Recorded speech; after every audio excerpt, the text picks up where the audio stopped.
ফের দূষণের শীর্ষ তালিকায় বাংলাদেশের নাম। ২০২৪ সালে বাংলাদেশের অবস্থান ছিল দ্বিতীয়।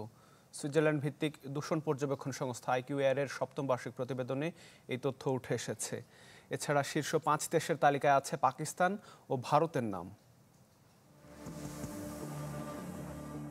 ২০২৪ সালে বায়ু দূষণের শীর্ষে থাকা দেশের তালিকায় ২ নম্বর অবস্থানে ছিল বাংলাদেশ। সুইজারল্যান্ড ভিত্তিক দূষণ পর্যবেক্ষণ সংস্থা IQAir-এর সপ্তম বার্ষিক প্রতিবেদনে উঠে এসেছে এ তথ্য। ১৩৮ দেশের ৪০,০০০ স্থানের বাতাসের মান যাচাই করে প্রতিবেদনটি তৈরি করেছে IQAir। এতে বলা হয়, সাধারণের চেয়ে ১৫ গুণ বেশি দূষিত দেশের বাতাস।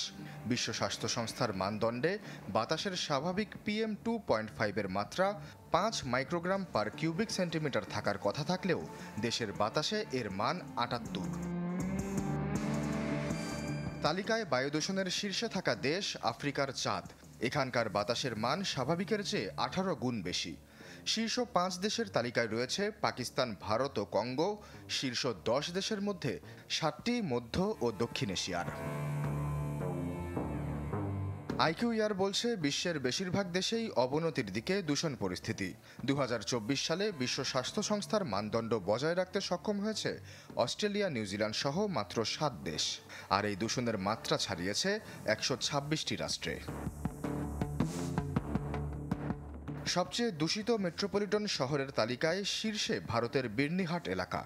শীর্ষ ১০ দূষিত শহরের তালিকায় ৬টি ভারতে। দাবানল, বন উজাড় ও কলকারখানার বিস্তারকে বার্ষিক দূষণের মাত্রা বাড়ার কারণ হিসেবে দেখছে IQAir। পাশাপাশি বাতাসের মান পর্যবেক্ষণে বিভিন্ন দেশের সরকারের উদাসীনতাকেও দায়ী করছে সংস্থাটি। আশ্বাস চৌধুরী, চ্যানেল 24।